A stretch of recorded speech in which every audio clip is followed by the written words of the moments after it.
No. Welcome to Friday afternoon Longhorn Livestream, brought to you by Andy Ludicky and MyPerfectFranchise.net. I'm Bobby Burton alongside Rod Babers. CJ Vogel is down in Orlando with us, and also we have two special guests, at least to the start of the show here. Coach Flight is there on the left-hand side of your screen in the Under Armour sweat or T-shirt. He coaches defensive backs primarily in the DFW area, and then to his left, our right, is Margin Hooks, the former BYU receiver that our friend Jerry Hamilton has talked about a lot through the years, and his work with a number of wide receivers, talented wide receivers, including Jonte Cook on the Longhorns right now. CJ Vogel's down below. CJ's in Orlando. Rod Babers, you're back in Austin. And guys, I'm in New Orleans. So we've got it all covered here today. Thanks for joining us, gentlemen. I want to get straight to you guys here this afternoon.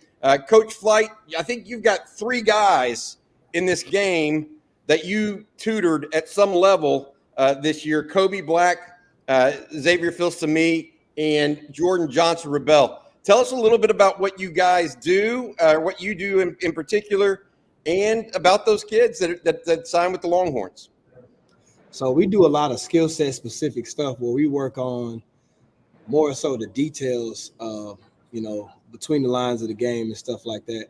So we spend a lot of time focusing on, press man, different zone coverages and just techniques to do within the zones and stuff like that. And then, with those three guys, man, they're so talented and just naturally gifted. It makes it easy, for guys like me to come in and coach those guys. Of course, Jordan and Xavier, track background guys, they can, they're just flat out can go. And then they're students of the game. So for Xavier to go from playing wide receiver to, being a 4-star receiver to turn around and being a 5-star DB just shows you how athletic he is. And then, of course, Kobe played both sides of the ball this past year and did a phenomenal job of it. So, it's an honor for me to be able to kind of just be around these guys and actually learn some things from them as well as me teaching them some stuff. I tell you what, I want to get back to you. Rod Babers is over here, and I know Rod is itching. He's a former DB. He's itching to ask you some questions. But first, I want to pitch it to Margin here a little bit. Margin, thanks for joining us as well. You've been working with receivers in the DFW area what seems like a decade now. Does that sound about right? How's it been going for you? And tell people about what you do as well. Oh man, it's been pretty busy now, especially with the season ending. A lot of college guys are in town, getting work in, except those that are still playing in bowl games. A lot of high school kids, the 24 class getting the final touches, and now those 25s, 26, 27, 28s coming into the lab and seeing who's going to be the next big thing coming out of DFW and surrounding areas in Central Texas. Who are some of the Texas players that you've tutored in the past? I know Jonte is one of them. Did you work with Parker Livingstone a little bit as well? I trained Parker Livingstone. I also worked with LaJordan Humphreys, who was there. Mm-hmm. I just worked with Isaiah Nayor. So those are the few that I've had, in the past few years that have played there at Texas. Gotcha. All right, Rod Babers, I know you're itching. I'm going to let you take this away, big guy. Go ahead. I got a question for both of you gentlemen. First of all, both of y'all kind of represent DFW and the surrounding areas. Man, I'm from H-Town. What's going on in DFW, man? What y'all putting in the water? Because lately it seems like DFW has separated from H-Town, producing more NFL caliber players and having more championship caliber teams. What's going on, man? What y'all doing up there? Obviously, y'all a big part of it. Is that what it is? Is it just more guys like yourselves, gentlemen like yourselves, who are just putting in the work and developing these guys? I'm gonna say this. I think the DFW is the greatest training area in the world. As far as O-line, D-line, wide receiver, quarterbacks, DBs, like we just have a lot more guys that do it at a high level. And that's no disrespect to any of the guys down in Houston. They do a great job, man. But I think it's just more of us up in the Dallas area, as well as we have a lot of really good high school coaches. A lot of former players end up moving to the North Texas area and joining these coaching staffs and sharing what they've learned at the NFL, the college level, wherever they've coached. So and then too, man, the kids, I think I always joke around. I tell the kids, man, it's like there's something they injecting into the food, man, because like these kids are getting big, man. They're huge. they're getting faster. You know, the other day I trained a guy and we finished the workout. He had on house shoes, walks into a gym and jumps up with house shoes on and dunks a basketball 2 hands. And I'm like, you're not tired? Like did that not do nothing for you? But it's just, man, it's kind of a combination of both, man. We got great skills, great coaches, and great athletes. Margin, what do you have to say about that? But you're from Waco originally, so you got some Syntex in you. What do you think about North Texas? I mean, you know what? I think DFW is like a melting pot, you know, which you have great high school coaches. And I think now and here the high school coaches have succumbed, you know, to the side of training. You know, a lot of coaches say, you know, we can do it all. We got our guys here.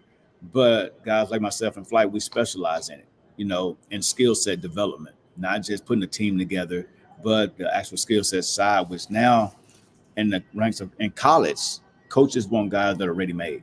They don't have time to develop. So the development piece, even in college, is tough. We both have a lot of guys that are playing every day and starting in college, you know, before they get to pros. And a lot of them go in as freshmen and playing well. You know, this year I had 2 freshmen All-American. You know, the year before that, no, I had 3 this year. Last year I had 4 freshmen All-American in college. You know, so they're stepping in with a skill set and understanding of the game, which makes like handing off a baton to a college coach, along with the high school coach and the high school strength and conditioning coaches. It bodes well for a DFW area. Yeah, Coach All right, Flood, I wanted to jump to you real quick because we've talked about, you know, the 3 guys that are in this class on the defensive side of the ball.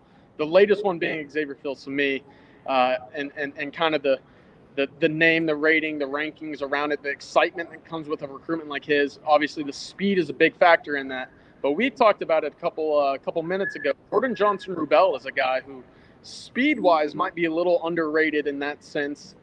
And with both of those guys suited to play safety back deep, what do you see and how do you see their athleticism, speed, talent kind of translating over to, you know, being coached by Blake Gideon in the Texas defense? But I think both of those guys bring a different element. It's going to be like an old school style of football. Like they're downhill, hard hitting safeties. You know, Jordan, you know, gets a lot of slack for not being, you know, the bigger frame guy. But, man, Jordan will run through a brick wall. He's one of the most coachable kids I've ever been around. He's been taking care of himself, you know, being at IMG. He does everything without anybody else's help. You know, he wakes up. The kid, even when he was here in Texas, he used to get up and go to the track at 5 a.m. and be running, you know, doing track workouts before school. So it's like, you know, it just takes a different type of kid. I think they're going to both be natural leaders for that defense to come. And like you said, man, speed is something that you can't make up. And, you know, Jordan was a sub 1,100 meter guy in the 8th grade. I think if he stays in Texas, he probably would have got down to being a 10.5, 10.4 guy in the 100, you know, with IMG not, you know, having a track program when he first got there. And he just focused strictly on football. And then, man, X, as you've seen, man, he ran 10.5. And, man, the tape speaks for itself, man. I've seen him come downhill and blow some stuff up. So it's like those guys are definitely going to bring another physical element that they're going to need going into that SEC. What positions do you really see them at? Like the strong safety, free safety, boundary, or I mean, all 3 of these guys: Kobe, Xavier Worthy, and Jordan Johnson-Rubel. Flight. I think Kobe would be your boundary corner. Bigger frame guy, long arms, real physical, very smooth in technique. I think Jordan Johnson can play that nickel role that Jade Barron played this year. I think he can fit in right there and play nickel. I think he can also play your boundary safety. And X is kind of one, I think, any safety spot. Even, you know, I've seen how they kind of used Keaton Crawford a little bit, where, you know, you have some of these guys that can come down and cover and play back deep, you know, on the hash and stuff like that. But with that speed and versatility, I just think that, you know, you can't go wrong with placing those guys. Either Jordan and Xavier, both kind of interchangeable to me. But Jordan, I think, is going to be a great nickel in the SEC. Speaking with Coach Flight and Margin Hooks, Coach Margin Hooks. I knew Margin as a player way back in the day, man. That's just the fact that you're a coach now just blows me away in so many, you know, unbelievable. Anyways, speaking with those 2 as well as Rod Babers, CJ Vogel. CJ's down in Orlando, as well as Coach Flight and Coach Hooks for the Under Armour All-American game. I've got to ask you guys a question. I know your time is precious here. Who's the next big guy? That I know you guys have a guy or 2 coming up in the ranks that you're like, hey, watch for this dude. tell some people that for the first time, like, hey, y'all need to watch a couple of these dudes that I got. Who are they? Margin, start with you. I have a 26. I work with a London Smith. I think he has an offer from Texas, Waco University. Yeah. Also, I work with a legacy guy, Jermichael Finley. I work with his son, Caden Finley, who's in the 26 class. As a kid in Oklahoma, that's pretty good. Mason James just picked up a few offers, 26 class. Also, I have a 27 that's in Groesbeck, out in the country. Jordan Smith. Jordan Smith, man, he has a few offers, man. Kid ran in 8th grade, sub 11 in 8th grade, 700 yard. He was an athlete, played running back and receiver. He's going to be pretty good. And there is so many of them now. I don't know which one's going to be that guy. It depends on just no one's taking that step to say I'm the man yet. I've been blessed to work with a lot of guys. The Micah Hudsons, the Evan Stewarts, John Tay, Ashton Kozar. It's been Marvin Mims. It's been tons of them, and they all have that. It's a certain knack about them. It's a certain mentality. That's the key.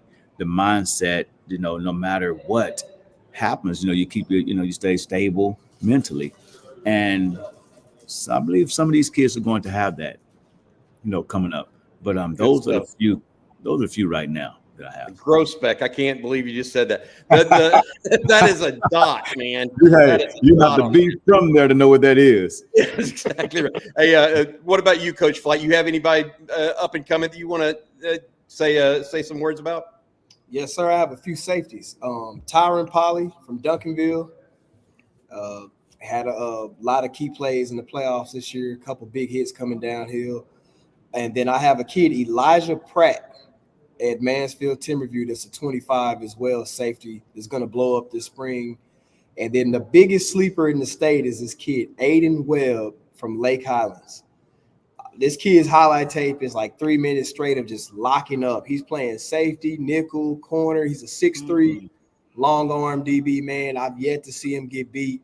And I think he's gonna pick up a lot of steam this offseason, man. I've tried to blast him on social media as much as possible, man. A few schools have already been by to check him out, fell in love with him already. So looking forward to seeing a bunch more kind of swing through Lake Highlands and see what he's about. Nice. That's awesome stuff. Yeah. And the 25 class, it's the few that y'all already offered. I have Taz Williams that I work with, Dalen McCutcheon. Another sleeper is Braden Blewett out of Colleyville Heritage. Yep. Great size, speed, explosion.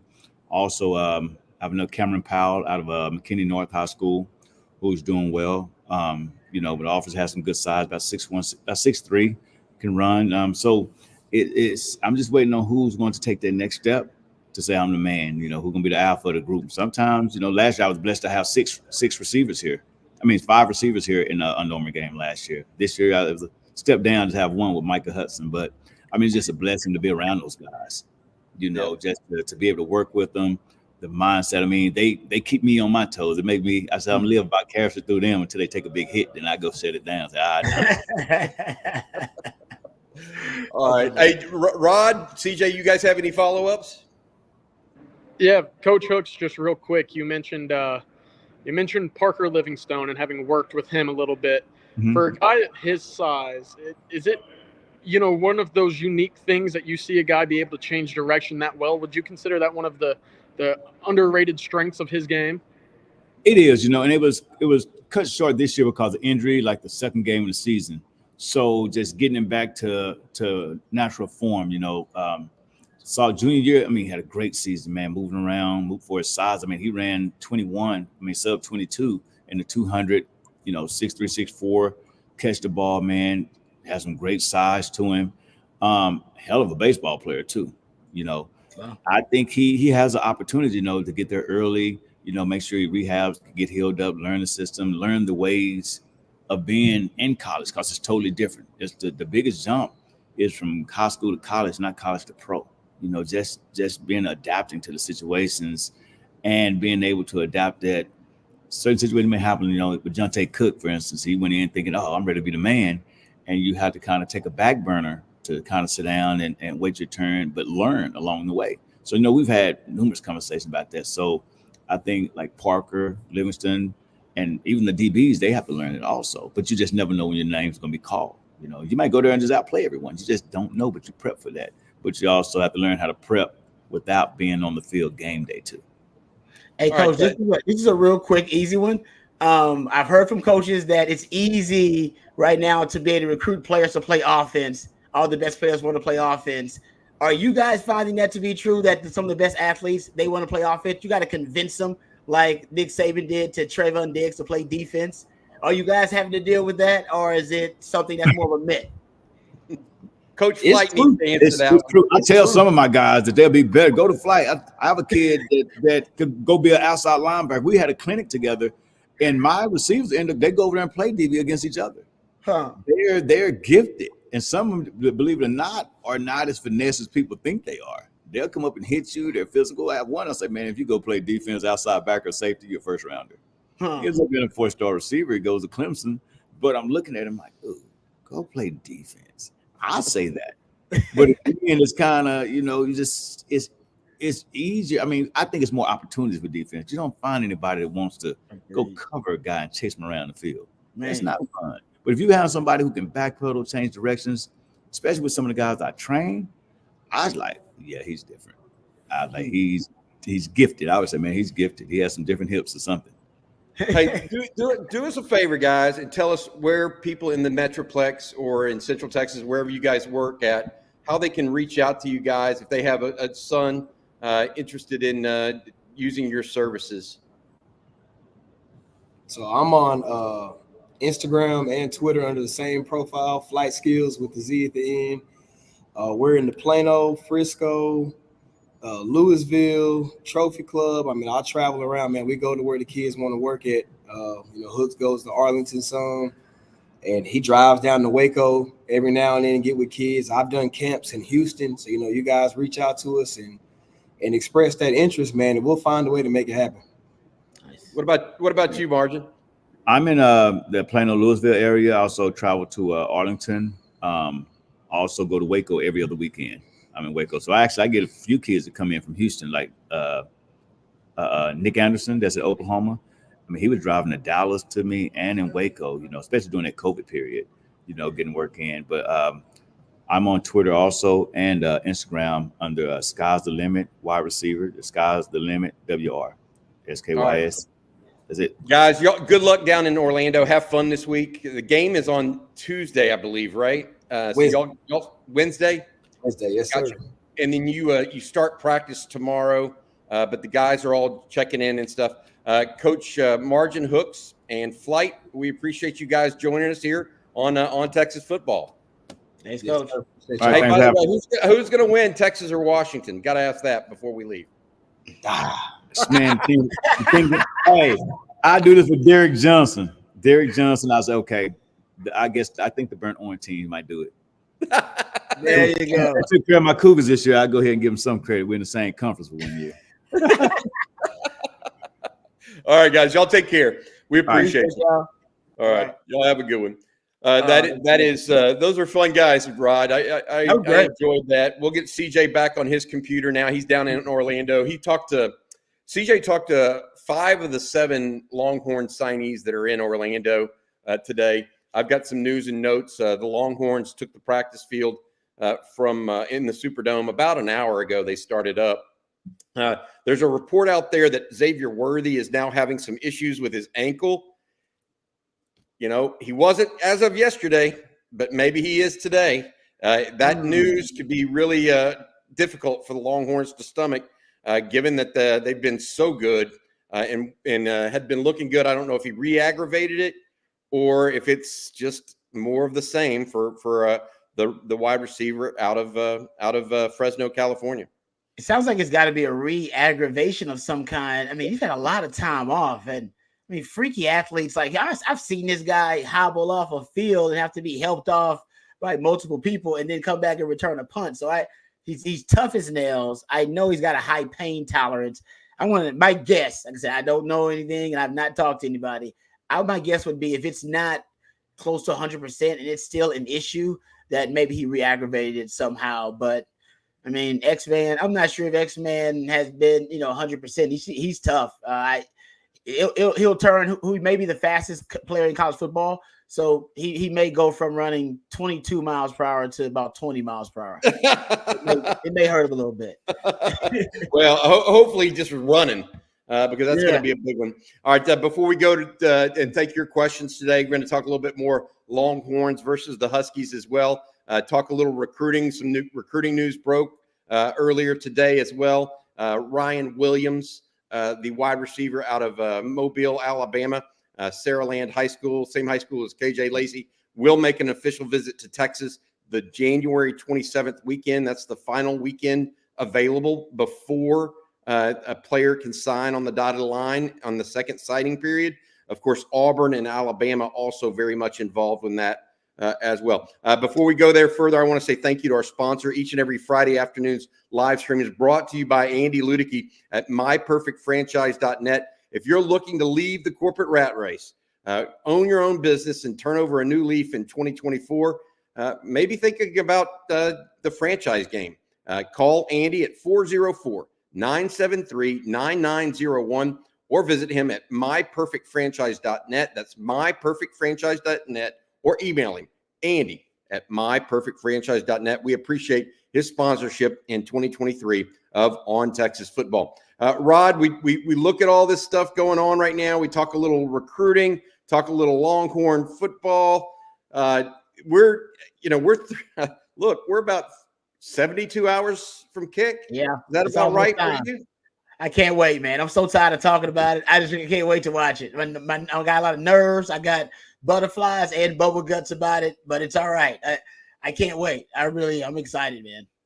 Yeah, I've got to ask you, I mean, this is it's been, what's interesting, all off season, you kind of talk and we talk about a team.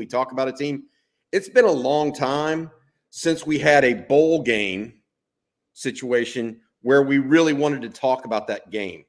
You know what I mean? It's been more of an afterthought. It's taking me some getting used to, and I think it's probably taking Texas fans some getting used to, of, wow, this game still matters, as opposed to, Bijan and Roschon, they aren't playing, right? Or, can we finish with a winning record? Is Tom going to help us in the Alamo Bowl? Great point.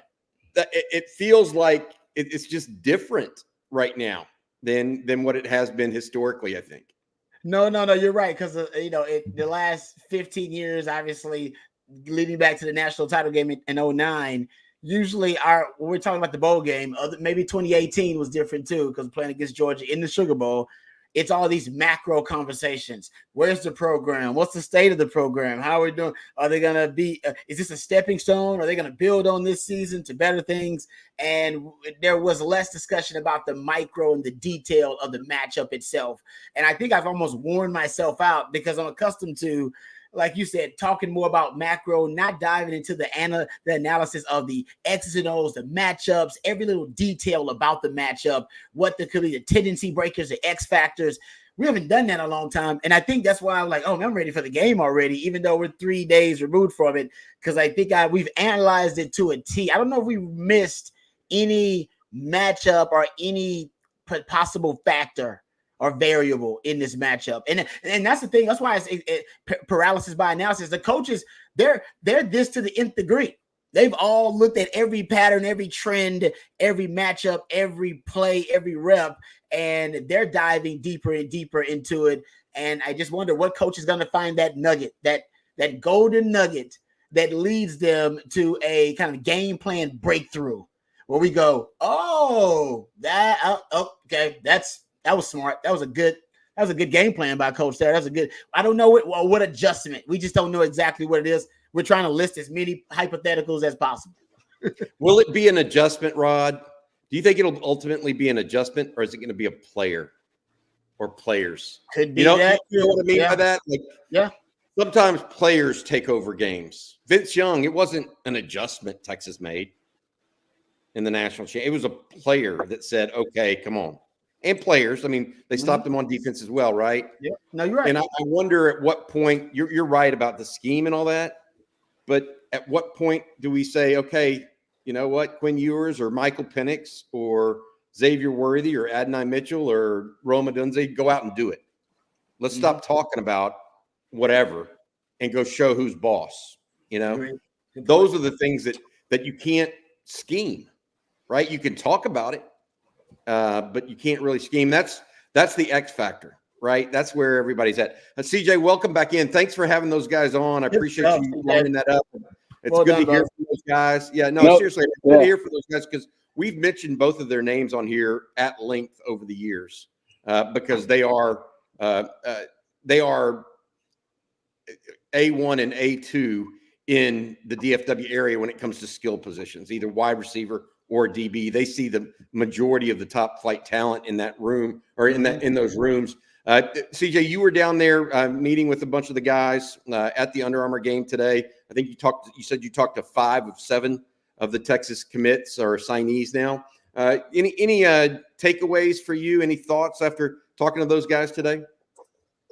Man, it's fun getting to see these guys, after a full year of, whether it be conditioning, weight room, on the field performance.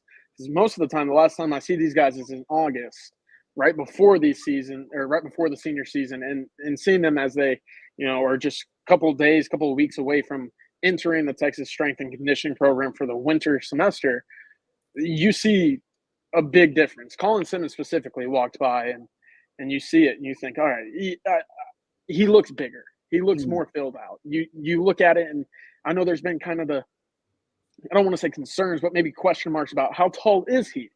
Well, you see him in person walking through the lobby of the hotel, and you're thinking, all right, yeah, like that looks like a kid that can rush the passer with ease in the SEC. And I think that's really encouraging. Zina Umeozulu is another one. He told me today he's up to 6'4.5", 235. He hopes to be up by 245 by the time spring football starts. He told me all he wants to do is walk in and be a sponge. His brother's up there. He's heard a lot about what it's like this year in terms of preparing for games, preparing to be a Texas Longhorn, et cetera, et cetera. But right now he's focused on walking into campus and learning as much as he can and being a total sponge when it comes to learning intel from players on campus, his brother, and also the coaching staff. So I think that's really encouraging. And then, just digging back into, some of the recruitments that some of these guys had, it's really kind of funny because, Xavier Phil-Simi and Jordan Johnson-Rubel are 2 guys who ended up in the class. They ended up signing with Texas, but they're 2 guys who probably around, February, March, they weren't getting a lot of Texas love. And I think that's interesting because you see the late pushes, especially with Xavier Phil-Simi and kind of the Florida fallout. But Jordan Johnson-Rubel really mentioned it. He said right away, I came in for spring break. I loved it.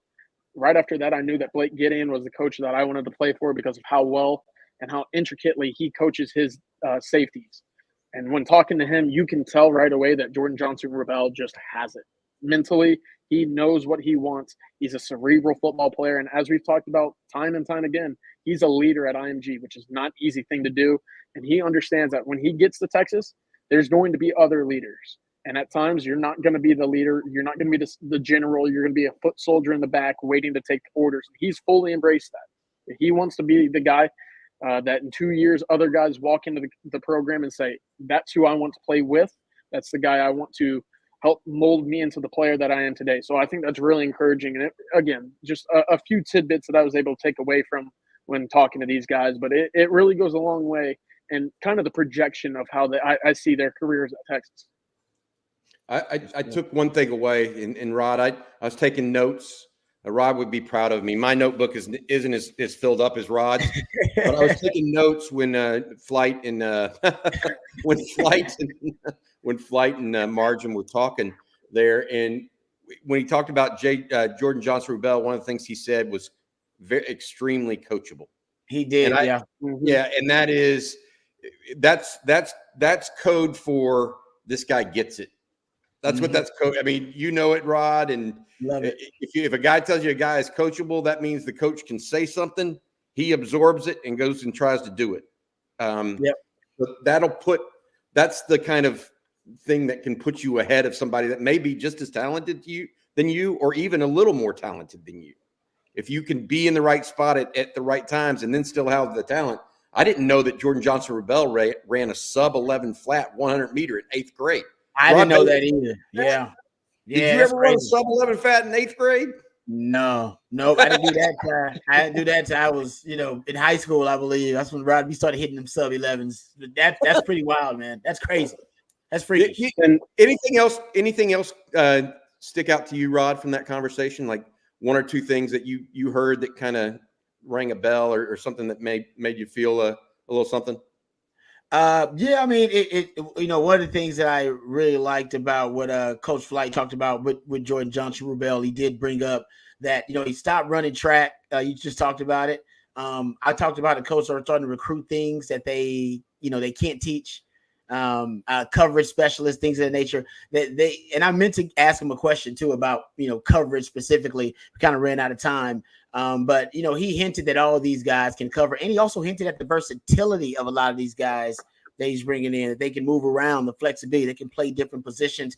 I think that's something it's going to become more common throughout football. I believe. I think multiplicity and positionless football are probably the future of the game. It's one of the next kind of evolutionary steps. And I think you're going to start seeing that reflected in more defensive back evaluations.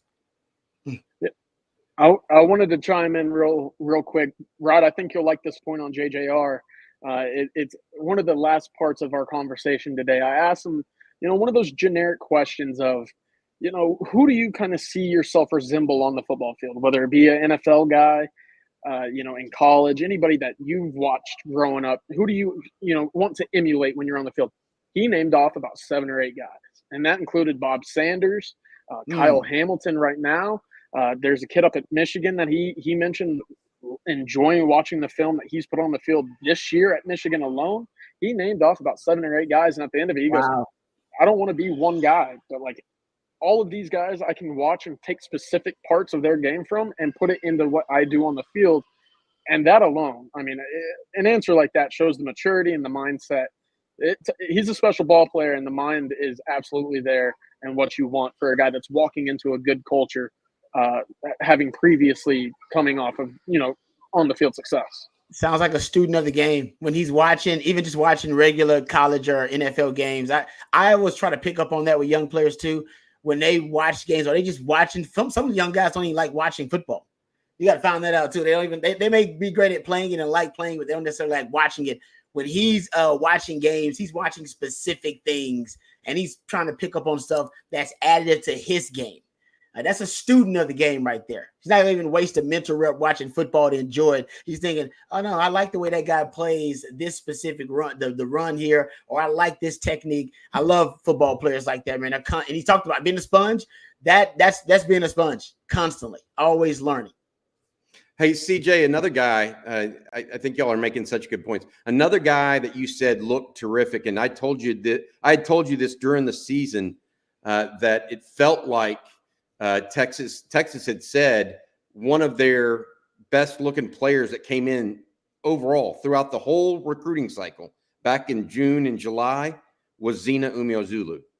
I mean, even though Colin Simmons and some other guys rated much higher, right? And you were like, really? Because you had seen him when he was more of a string being type, right? I mean, he's kind of starting to fill out, and that frame, Rod, he's got that long, lean frame that can still add weight, and that's what he's starting to do, right? Right, CJ? Yeah, today especially. And he was walking in with a hoodie and a beanie on, but you could tell that frame had, filled out a good bit. And, he said that he's up to 235. I'd say that's probably 10 or 15 pounds heavier than where he was in the summer when I last saw him. So that's really encouraging to me. And obviously, Bobby, we know how well his body and kind of gene pool can carry weight with his brother Nato, and just how big and physical that he's gotten. So I think that's something that when you consider where he is and where he wants to be following the next 2 or 3 months, that's certainly the path that you want him to continue taking off the edge. And one funny little tidbit there, I asked him, I was like, yeah, Zina, coming into the cycle, it was you and Colin, in the DFW area when it came to edge guys. Y'all were the 2 prizes in the area. He goes, yeah, I'd heard that. I'd seen the rankings. I was like, did you ever know that y'all would play together? He goes, well, we took a couple visits together. We always kind of talked about it. But the minute that we both started getting real, positive feedback from Texas, that's when we knew we were like, all right, this is, really where we should end up. And eventually, they both inked the dotted line, and they're both Longhorns now. So that's a little bit funny that dating way back, they saw the vision. Nice. All right, this is the Longhorn Livestream Friday afternoon edition brought to you by myperfectfranchise.net. Rod and CJ Vogel, along with Bobby Burton here, trying to answer your questions, talk a little Longhorn football. We're going to take some questions now from the chat. Robbie Tetford has the first one here. Is Thompson starting at safety? We don't know exactly. Nobody knows, but I suspect without Derek Williams there, he will. I mean, he's your elder statesman back there. I suspect he will be one of the starting safeties. I would start him with my present options. He'd be one of the starting safeties for me. Alongside Michael Taft, is that right? Probably so. He's the most assignment sound, and Jerry Thompson has seen the most action in big games and actually made some big plays in big games. So it's like I said, if Derek Williams, as soon as he's available, second half, I'm probably going to thrust him in that lineup as soon as possible. And I would have an adjustment ready in case Washington if their game plan is to start out the game attacking your safeties with vertical routes and your safeties aren't holding up. Maybe they will, but if they aren't holding up, I'd have an adjustment of some kind ready.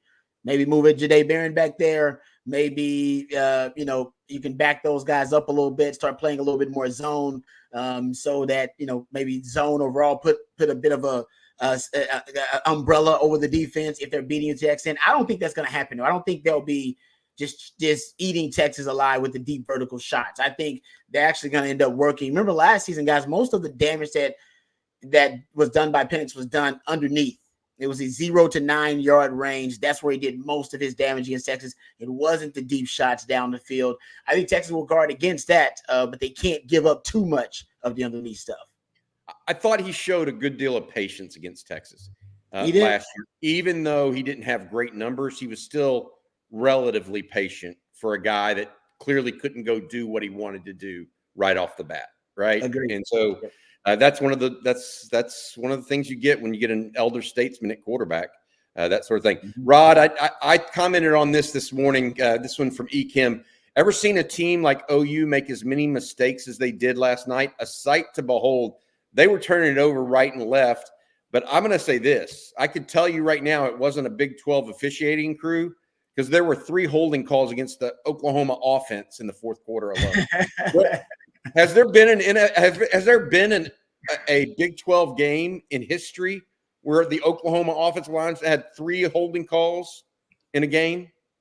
If that's going to be the case, Oklahoma's going to have to change its offense in the SEC. They were SEC officials, by the way, last night. Oh, yeah. I mean, dude, I think they're going to call holding more in that league, and that does not bode well for teams that like to toss it around like they do.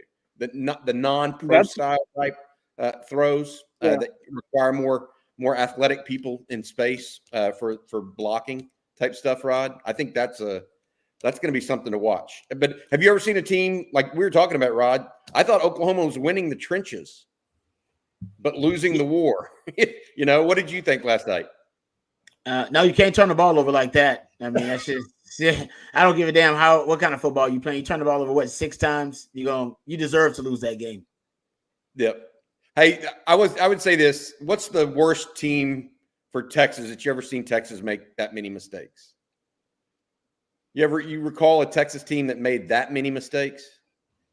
Got to be a Charlie Strong team, did right? Charlie Strong. Yeah, I would say the Oklahoma State game specifically, missing 12 kicks in a row or getting them blocked or. Oh yeah, the blocked extra points. There you go. The same issue 4 times. That's hey guys, raise your hand if you're happy. You can laugh about it now. Yeah. It wasn't funny at the time. CJ's right though. I remember that. All right, this one's from William Jones. Does anyone get the feeling from the media that Pete Kwiatkowski is on trial in this game? I don't think he should be, but it seems like that is kind of in the air. Maybe not. I don't know that I get that feeling. I think he's pretty safe in his skin, if that makes sense. Mm-hmm. I do think that it's a referendum of sorts on his ability to defend Kalen DeBoer, right? He did pretty well last year, though. It wasn't Washington did really well on third downs and fourth downs, but it wasn't the defense I didn't think the defense had a bad game or anything last year. No. What do y'all think? No, I'm with you. PK is not on trial. I wouldn't say there's anything, sketchy surrounding PK at all right now in his status as a Texas DC.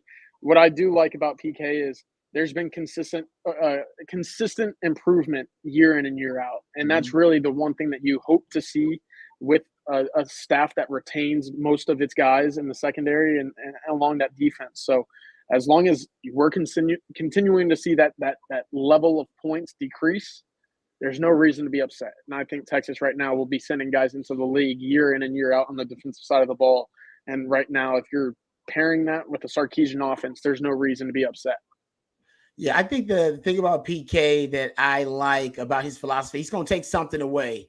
Even in Alamo Bowl last season against Washington, right? What he take away? He's taking away the deep ball. He's going to take something away, and usually he's trying to force you to beat them in a certain way, or usually beat them with a weakness, something you don't do really well. He wants to take away your strength. Or this season, because Texas is so good in the front seven and their defensive tackles are so dominant, probably the best defense, or probably it is the best defensive tackle duo in college football. He knows he can take away the run against almost any team. So he just starts there. All right, let's take away the run, and then we'll build and construct the game plan from there.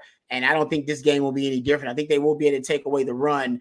The question is, when they take away the run, like last season, they took away the deep ball, but they gave up the run against Washington. They gave up those short underneath passes versus Washington because they were so concerned with taking away the deep ball, which they did successfully. This year, I think they can take away the deep ball, but they're going to have to take some chances and roll the dice on when they want to play bump and run on the outside, play some aggressive press coverage, take away the easy completions, the inside breaking routes, things of that nature. When they do that, Penix and those 3 NFL wide receivers are going to take their shots.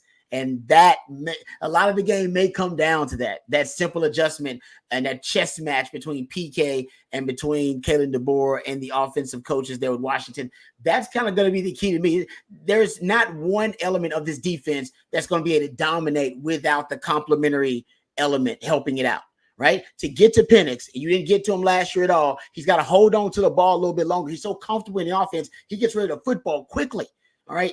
Very quickly. So it's hard to get to him. To force him to hold on to the ball, you got to make him process longer. Pre-snap and post-snap looks need to be a little bit different. That's your shifting and moving in the back seven. Well, then after that, you're going to need your front to really work hard to make sure they get there, to put pressure on them. Last season, you got 8 hurries, but that was it.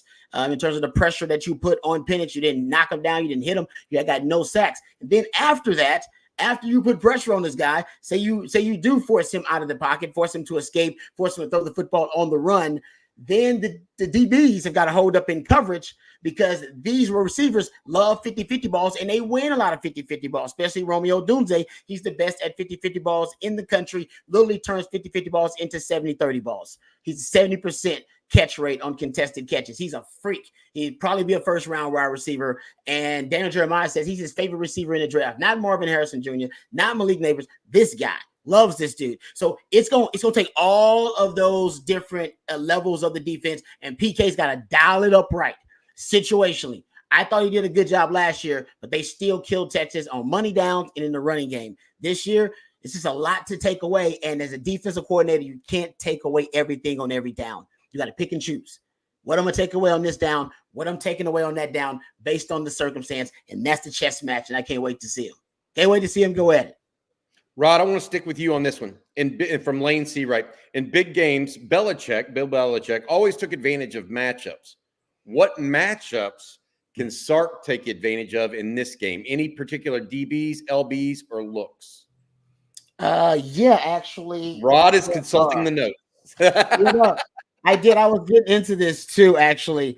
The cornerback opposite Jabbar Muhammad. All right. It doesn't matter who they put out there opposite. He's the guy that really can hold up in coverage. I trust him to hold up in coverage. He's a really, really good player for them. Other than that, the other DBs are a bit susceptible in coverage. He's the kind of the one guy you have to avoid. I don't think they have an answer also for JT Sanders. Most defenses don't. They just don't recruit DBs. We just talked to Coach Hooks and talked to Coach Flight, and they agreed, man, we can't get some of these damn great athletes to play defense. They all want to play offense, like JT Sanders. I don't think they have an answer for JT Sanders. I think they are used to seeing great wide receiving cores. They've seen 4 of the top 11 passing offenses in the country. They've seen first-round caliber quarterbacks and Caleb Williams and, Bo Nix, Heisman. They're accustomed to seeing good elite quarterback play and elite sophisticated passing games with great receiving cores. They ain't used to seeing a tight end like JT Sanders. I'd blitz him with something they ain't seen before. That's JT, and he shows up in big games. Oklahoma game, Bama game. That's when they break out JT Sanders. I think this is a game. I think he's a matchup nightmare. So that's another one I think I would throw out there a lot. I think that's an easy one. I think that's kind of where I'd start. Good deal. All right. Following up with this, from Russ Swaim, who on the UW defense should Texas be concerned about this week? Is that Braylon Trice? Is that the unquestioned guy, Rod, in your opinion? Yeah, CJ know it too. I mean, he's the guy, right? He's the guy. I'll let CJ go off on it because he's got great stats. I'll just give you one little nugget I found, guys. Last year, Texas played how many first-round defensive ends did Texas end up playing last year? Was it 5 of them? Those first-round defensive ends. I think it's 4. 4, right? They played Will Anderson, Tyree Wilson, Will McDonald, Felix Iduke Uzoma, right? Yep. That's the group? Okay, so out of those 4 first-round defensive ends that they end up playing, Braylon Trice had more sacks, more tackles, and more tackles for loss than all of them against Texas offensive line. He actually had more sacks than all of them combined because he had 2 sacks, 2 tackles for loss, and 6 tackles. So he performed better against the Texas offensive line as a DN than Will Anderson, than Tyree Wilson, Will McDaniel, Felix Enudike Uzoma. Throw Dallas Turner in there if you want to. If he's drafted in the first round this year, it don't matter. That guy is he's gonna be trouble, CJ, if they don't have a plan for him. Yeah, no, this absolutely. Braylon Trice is that guy. When you talk about the first round talents that Texas played last year, Braylon Trice is as good as any of them, and probably in the conversation for producing more than any of them, which is insane when Texas has gone up against 4 of them a year ago. But right now, 70. Here it is. Yes. Thank you, Matt. 70 pressures off the edge this year for Braylon Trice alone. That's more alone than the next 3 Washington edge rushers combined. And when you look at that, Barron Sorrell's had a good year. He's almost doubling. Yeah, that's just how talented and how much you have to pay respect to Braylon Trice when you see him lined up off the edge. That's why I said, Bobby, a couple shows ago, who's kind of that under the radar X factor for me. It's going to be the tackles. If you're able to keep Quinn Ewers from being pressured and have that ability for him to keep a clean pocket, sit back and dissect the defense as we've seen him do the last 2 weeks, I don't necessarily see a way that this Texas offense is stopped. But if you allow Braylon Trice into the backfield, things can get dicey. And that's when pressure gets to Quinn Ewers, and we've seen interceptions come as a result. So that's, to me, the biggest factor offensively for Texas, because I do think they'll be able to run the football, and I do think that if Quinn Ewers is protected and given time, that Washington defense is suspect to getting beat deep and also committing penalties, which moves the chains, creates more opportunities down the field, and obviously gets in the heads of defenders, because once you commit one, you sure as hell don't want to commit a second. And if you commit a second, a third one's going to end you up on the bench. And so it becomes a big mind game from there. So Braylon Trice, neutralizing him is the key offensively for me. I'm going to say this. Tells me that Quinn Ewers needs to be ready to step up into the pocket. It's not something he's always been comfortable doing, but he's going to need to do that this game. Because I'm guessing a bunch of that pressure has come around the edge, not up through the chest of the tackle. Right. That's interesting, and that because CJ made a great point about how he's really the only bell cow, pass rusher for him, and everything else is spread out between a lot of guys. So they would have to manufacture pressure somehow. breaking tendency. We talked about this earlier this month. It's such a long layoff. But Zach Durfee, the kid from Sioux Falls, who's going to be available in this game. He's a defensive end, 200, I think he's like 255 pounds, somewhere around there. And apparently on the scout team, he gives their starting offensive tackles, which I think they're both NFL guys, Fawutanu and Rosengarten, I believe their names. Rosengarten hasn't allowed a sack all year. Fawutanu has allowed, I believe, 2 sacks all year. But those guys are really good. And based on Kalen DeBoer's reports, he's been giving them fits all year long. If you're in a predictable passing situation, this is why you want to stay out of 3rd and long, because not only can Braylon Trice go off, I predict they put him in there. I believe he'll see action. As a matter of fact, Brock Hewitt said he guarantees you're going to see him, and he guarantees that he's going to make some plays out there. And I think they could move, I believe it's Fatui, the other defensive end. Man, you could put all 3 of those guys out there and have some kind of NASCAR package where maybe Braylon Trice is inside. Maybe you do get him matched up on your right guard. And then you go, oh, we didn't prepare for that. What the? Just if you're in predictable pass situation or more twists and stunts to get him looped around, boom, to get him a matchup advantage on a less athletic interior offensive lineman, because you can't just allow him to stay out there on your tackles and then allow them to potentially neutralize your best pass rusher. They'll have ways to try to free him up. Real quick, this is a game for Jatavian Sanders to really come out and say, I can block. Everything is going to be on the line for Texas. Not only on Monday night, but if they win this game going forward against Michigan or Alabama, because what's been that biggest hindrance from, that 1st or 2nd round grade for Jatavian Sanders, it's that willingness and that, kind of effort in the blocking game. If he's ever lined up as a chip guy or, that help kind of backside protection on Braylon Trice, for a guy that's trying to earn that mega contract in the draft this year, this is going to be a game where we will probably see the best blocking from Jatavian Sanders in his entire career, because he knows what's at stake. And I'll say this, it was Jatavian Sanders who tried to chip on the Houston defensive end that ended up getting Quinn Ewers tossed a little bit. That was the actual injury part of Quinn Ewers. So Sanders has some work to do in the blocking game, CJ. That's a fair assessment, I do believe. All right, I want to ask this question real quick. Josh Roberts, Bobby, did you ever find anything else on the headsets in bowl games and playoff games? We found out that playoff games, you're not allowed to. College football playoff games have to be regular rules, no new headsets and play calling. All the bowls will allow it if both teams agree to it. Yeah. And so there's been a mix of that happening this season. All right, I want to say thanks one last time to our sponsor, Andy Ludicky and MyPerfectFranchise.net. If you're interested in owning your own business, give Andy a shout, 404-973-9901, or visit him at MyPerfectFranchise.net. Andy has a system whereby he puts your information and data into a spreadsheet, and then he spits out the several businesses that you may or may not be qualified for and work within your time frame and your ability. So give Andy a shout, 404-973-9901, or go to myperfectfranchise.net. Andy, I will see you on Monday at the party that we're having at Manning's. He's going to be there along with his sister that I went to school with as well at Texas. So we should have a little bit of fun there on Monday afternoon. All right, guys, we've got some more questions to get to.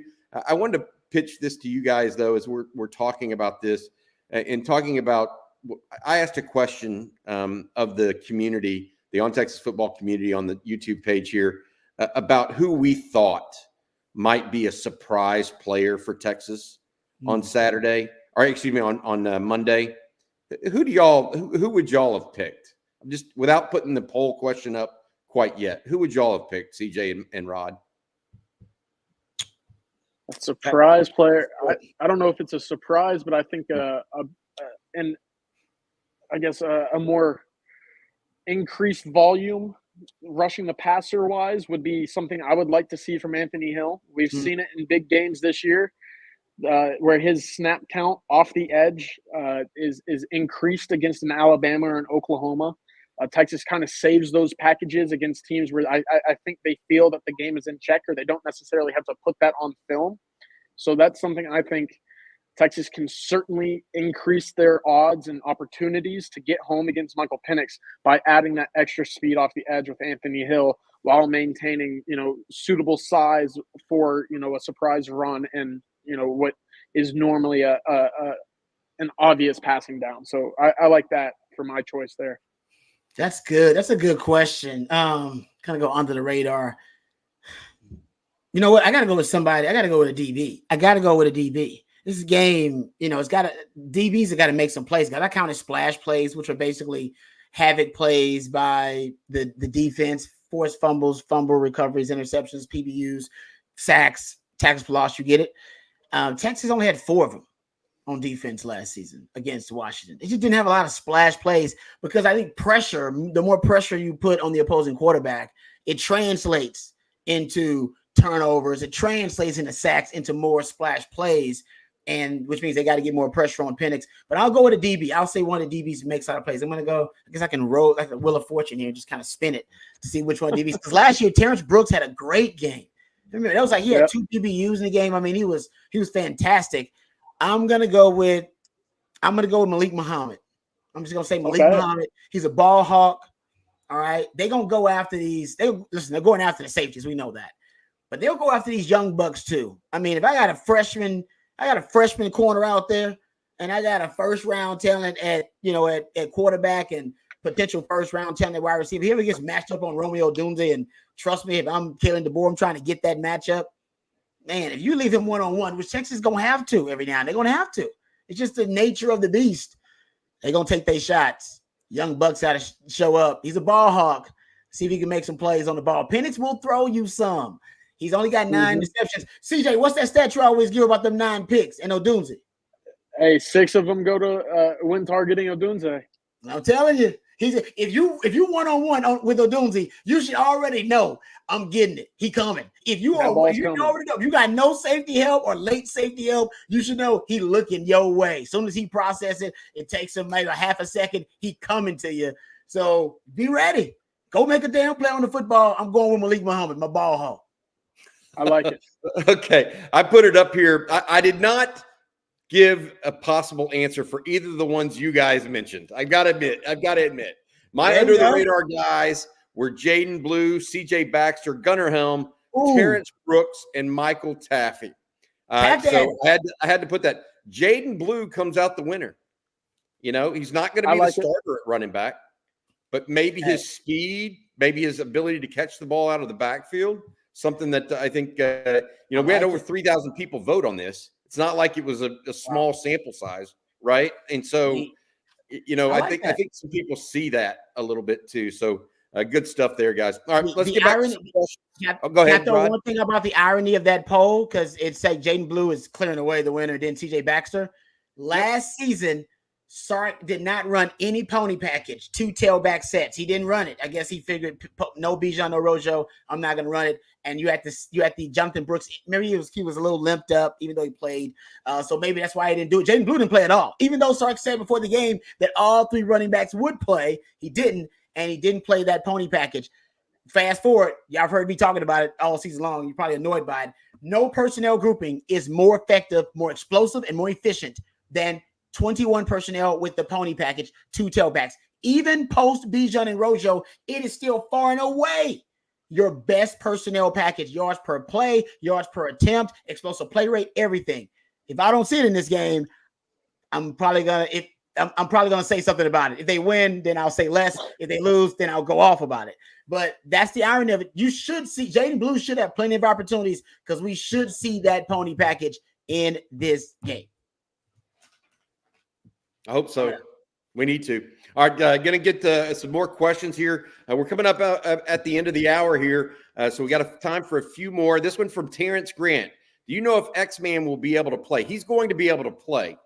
The question, based on what is being reported, is that he's having problem with lateral movement in the ankle. reported is I use the term loosely. Rumored is a better word. And so that's the question. I mean, I've been told that he was healthy. Did he re-aggravate it? We'll see.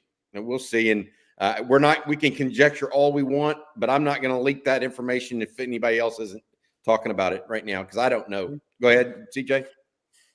Yeah, I was just going to say Texas, in a similar way that the Bengals kind of leaked the injury about Joe Burrow way back about his hand. Texas's social media team, released some practice footage of Xavier Worthy running routes with no physical braces or stints or tape on ankles. So I think that's a good indication that he is back to where he was pre-injury against Oklahoma State. Obviously, I do think there will be a little bit of a bandage or, a little bit of tape come the game time, but that's a good sign if he's not, doing any practice taping or I guess precautionary action. So that's a good sign for me. All right, this one comes from Tim Alexander. He's in Springfield, Missouri. Who is the best D-line Washington has played this year, and how do they measure up against the Texas D-line? Who's the best D-line they played? Is Oregon the best D-line? It's a different D-line. Is it Oregon? Is it? They didn't play UCLA. UCLA's got a different, decent D-line. They didn't play UCLA though. No, they didn't. UCLA has the best front seven in all of college football statistically against the run. They are number one. Probably Utah. That's good.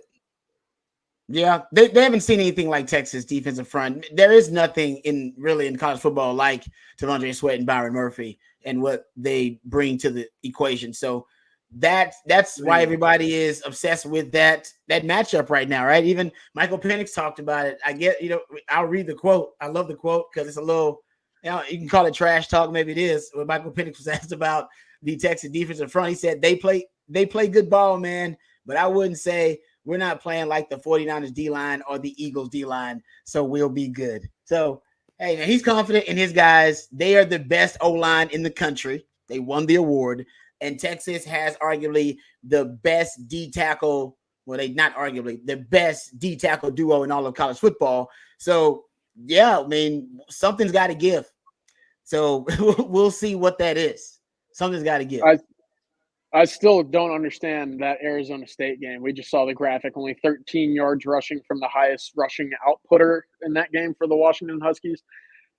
Weird game. I've watched it twice now. I don't know. I have no answers for it. Bizarre. Somebody said that Penix was on the sideline puking during the game, like virally ill. That could tell you how much he means to this team. To be honest, right?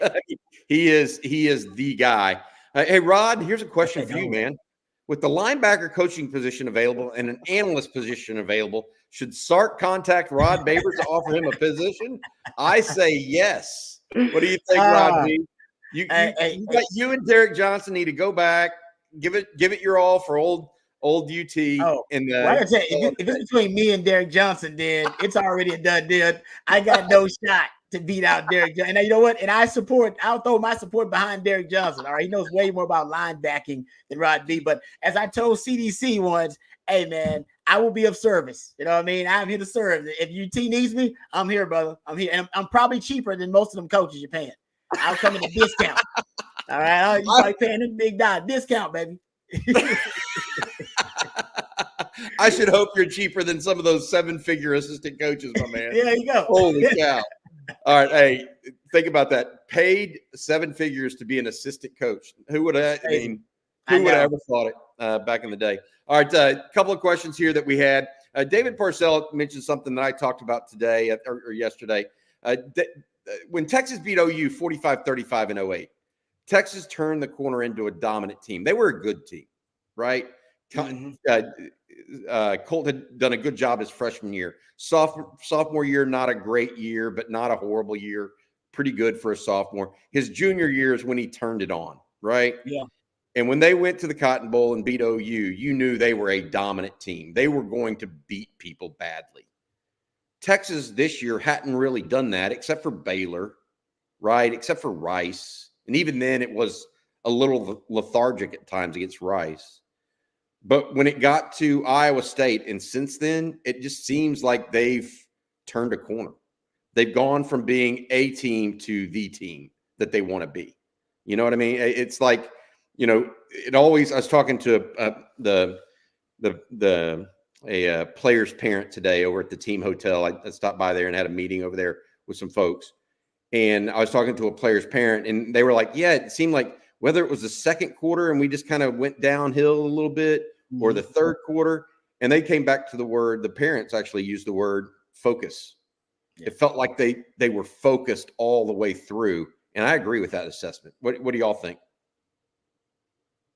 I think that trickles down into what the recruits see too, because that was part of what we were hearing from the kids that you know kind of checked in this afternoon here in Orlando is, you know, when things weren't necessarily driving on all cylinders, it was, I don't want to call it the stoicness, but it was always Sarkisian knew what he needed to do with his team to get them back on the right track. And obviously that's been a testament to the culture and the talent that has kind of formed this perfect combination at the moment. But I like what you said there. It's focus. They knew. We've heard it in player interviews post-game too. You know, when offense went out there and didn't score, I mean, the Jade Barron says it almost every game.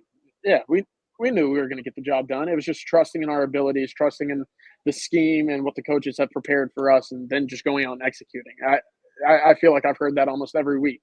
And to their credit, Texas is 12-1 and playing for, you know, national championship berth. Go ahead, Rod. No, I just want to say Texas, because I agree with CJ 100%. Texas is playing to a standard right now, and not playing to their competition. And we were seeing them play to their competition early in the season, which is great because you play Bama, they played good enough to beat Bama. But at times they were playing Rice. It was like, well, why the hell are they close against Rice? Why is it a close game against Wyoming for 3 quarters? Well, because Texas was playing to their competition, not to a standard. It seems like that. I know that second half against Iowa State, it wasn't the entire Iowa State game. Remember, it was the second half. That was the beauty of it. If it was the entire game, it would have been like, okay, man, Texas came in that game and ready to go. We saw them struggle a little bit in the first half and thought, all right, this kind of looks like those Texas Iowa State games. Look, John Haycock's defense showing up. And I told you this, Bobby, after that game. I said, man, I saw something out of Sark. I've been pleading for Sark to become a chess master. All right. I'm always talking about the chess match within the game. Coaches trying to outwit one another, right? Setting each other up, looking at the trends, knowing when to break tendency at the right time. And, you know, at times I would watch Sark lose that chess match within the game. That's just simple. It means it happens to every coach, but I watch him lose the chess match within the game. And I think to myself, you know, Texas did not get matter of fact, the Alamo Bowl, he lost the chess match. Texas did not get a schematic advantage in that game from Sark. He lost it. I thought he did. I thought I saw some evolution. He went empty formation, and they had a lot of success out of empty formation. He doesn't like empty, but he went empty in that game. Might need to do it in this game too, just because he exhausted all of the other ways to move the football and decided, you know what, this may work, and it did. He just started trying to troubleshooting exactly what worked. That's what coaches do. You solve problems. I don't have a running back. Keelan Robinson isn't a main workhorse running back. I'm post Bijan and post Rojo. He decided, hey, you know what? Quinn's my best chance to win the game. He put the whole damn thing on Quinn pretty much. And that was Quinn's kind of one of his first breakout performances, technically, of this kind of new post Bijan, post Rojo team that now we've seen, right? So I think for Sark, he turned the corner. That was also the last game.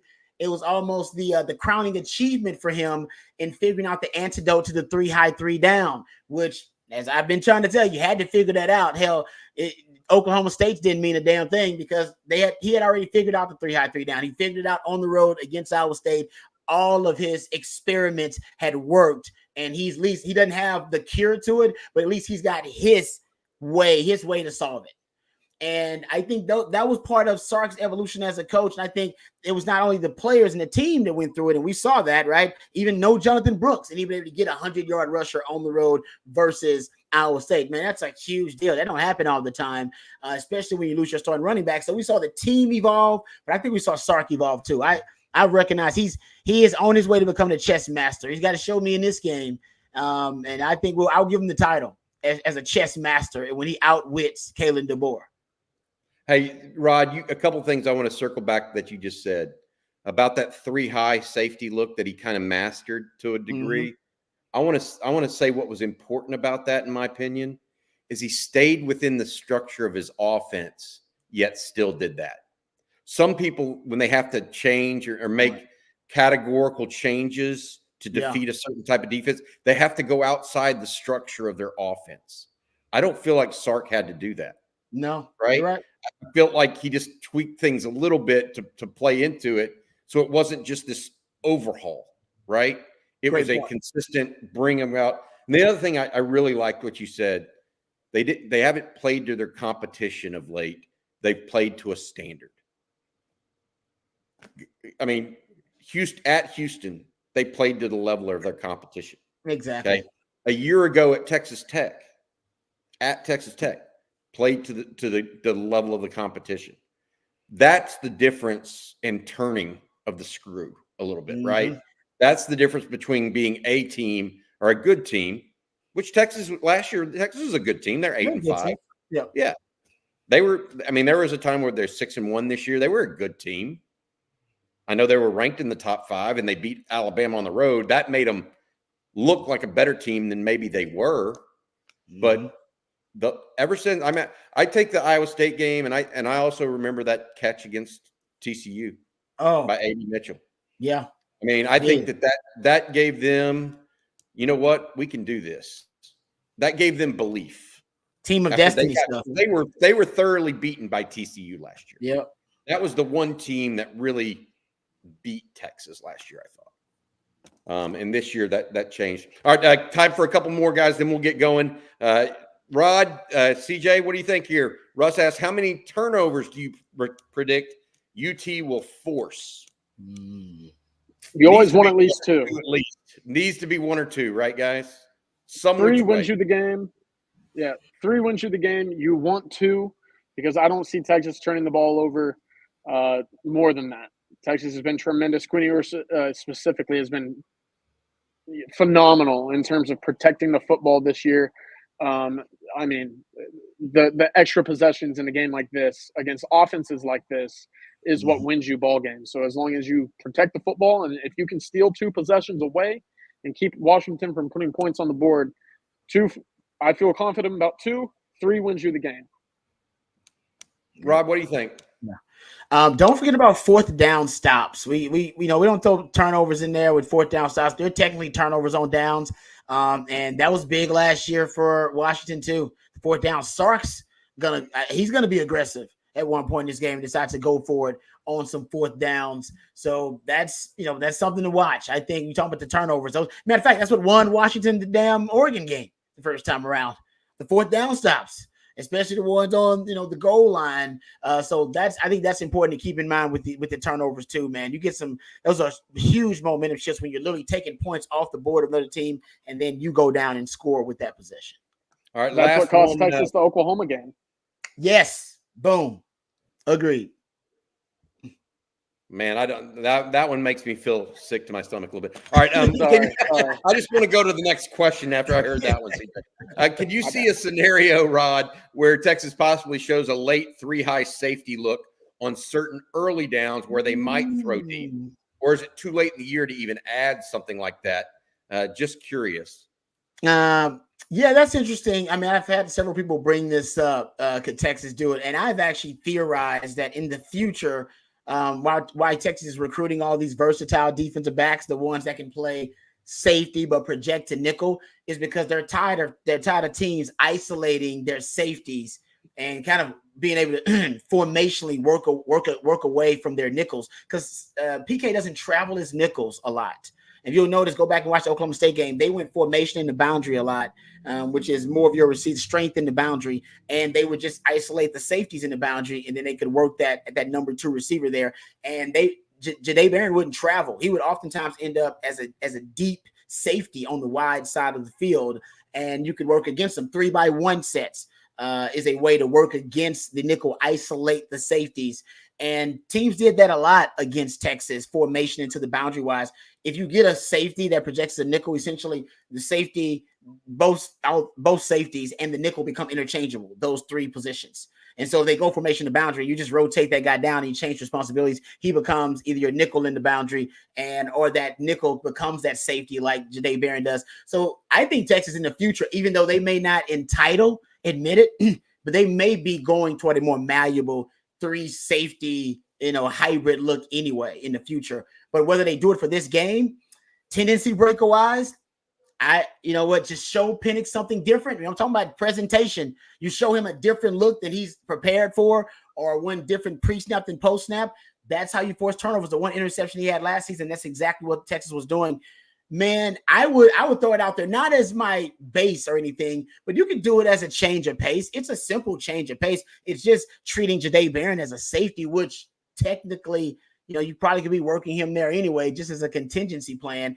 I would throw it out there as a way to potentially mix it up, just presentation-wise, responsibility-wise. 3 safety guys, it still ends up running the same coverage. They're still running cover 2. They're still running cover 4. They're still running cover 3. They're running the same coverage. It's just a presentation in disguise that changes, and that's what I'm on board with.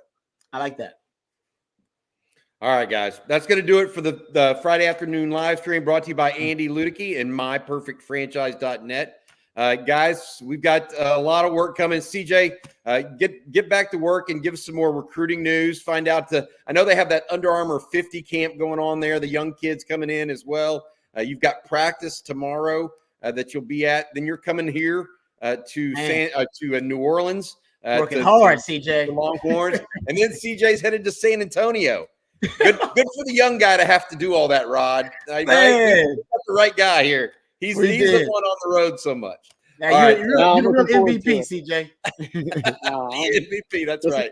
Hey, Rod, thanks for coming on, bud. CJ, you too, bud. We'll have more tomorrow and the next day and up to Monday. Remember, all day on Texas football on Monday. We got Rod, myself, Bob Shipley coming up tomorrow. Could have some recruiting news on Monday as well. We didn't even talk about that. Deuce Williams, the linebacker edge prospect out of Pearland's Shadow Creek, expected to announce a decision on Monday. We think that's going to be Texas at this point in time. All right, for Rod and CJ, I'm Bobby Burton. You guys head into the weekend the right way. Hook 'em. Hook 'em.